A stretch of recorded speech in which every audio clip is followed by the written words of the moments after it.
Hey gang. Well, yard sale's about ready to wrap it up for another day, and I gotta say, in all honesty, there have not been any weird instances or anything like that. But we'll see what the next day brings, and if by sometime this coming week anything odd or strange happens, I'll try and give you guys another yard sale story. But this is definitely one I want to tell you guys, which I have to say was probably the busiest doggone yard sale I've ever partook? One of those words. Yeah. So, as I've mentioned before, our ex-roommate Reno, he and I would run yard sales. You know, I'd have the yard sale right here, and he'd have his yard sale over by the fence there. And 9 times out of 10, I would have to set up both yard sales. And it was always, you know, I got to set up the tables on this side, put stuff out here, and I would try to set up the tables over for his side. And then I would ask him, hey, you know, you're going to have everything ready to go by, you know, Friday or Saturday or something like that. He would say, oh, yeah.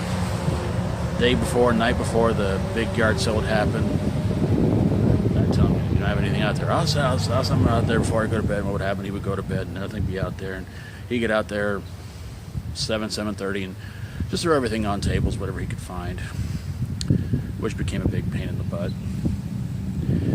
But one yard sale that I actually had to do double duty on, which was no fun, was when he was working on his the last car he ever owned before he moved out of here, and it was a real piece of junk.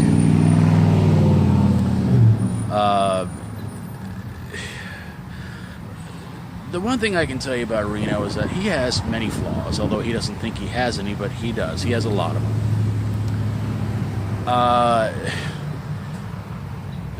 One of his biggest flaws is that he'll buy a vehicle blindly. To him, it doesn't seem like he doesn't even care if it needs fixed, worked on. He doesn't care. For him, it's something for him to get from point A to point B, which eventually breaks down to point C. So what would happen is that he buys his car, and almost right after he buys it, like almost every other vehicle he ever had, it gives him problems. The steering wheel didn't work. The engine was always messing up. Everything about this car was just bad. It was a piece of junk, but he didn't care. For him, it was a vehicle, because he didn't like walking, and he had to have a vehicle. So one of the last yard sales we had, when that car was still here, like I said, I had to pull double duty, because I would tell him, you know, hey man, we're gonna do the yard sale. Oh, I can do the yard sale. I can keep an eye on the, you know, I can fix my car and everything like that.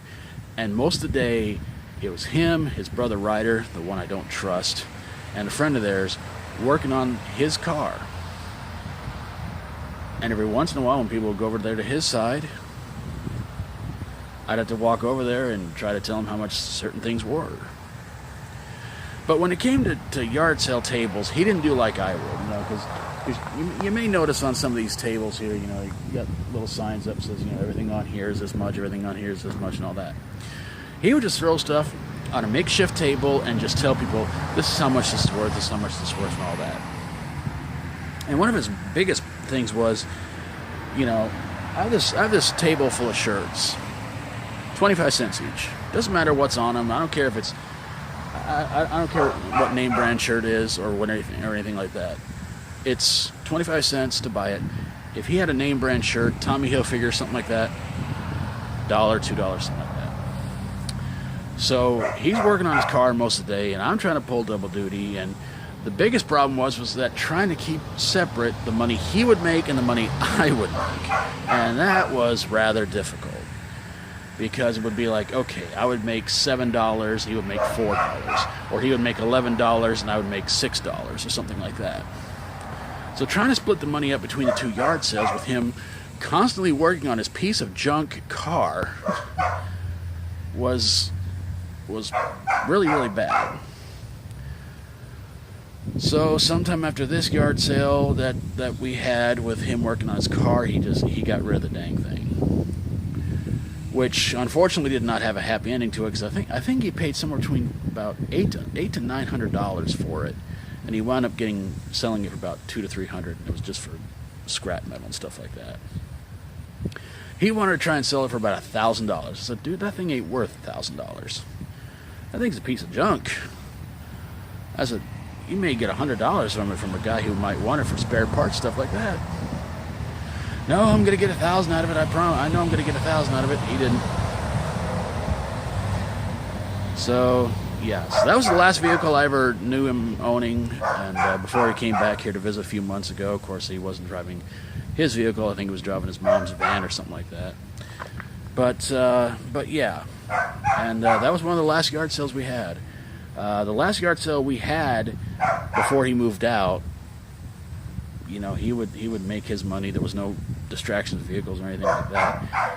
But just that one time, he was so focused on fixing his car, and it was like I had to go and deal with customers and try to make him some money. Oh, it was a pain in the butt.